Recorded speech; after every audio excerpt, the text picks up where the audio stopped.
হুগলি নদীর বুক চিরে আজ ছুটে চলেছে মেট্রো রেল। দীর্ঘ ৭ বছরের প্রচেষ্টায় স্বপ্ন পূরণ।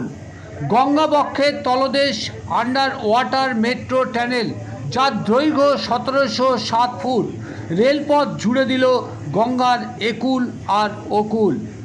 ইস্ট ওয়েস্ট মেট্রো হাওড়া স্টেশনের দেশের গভীরতম স্টেশন, যার গভীরতা ১০৮.২৩ ফুট।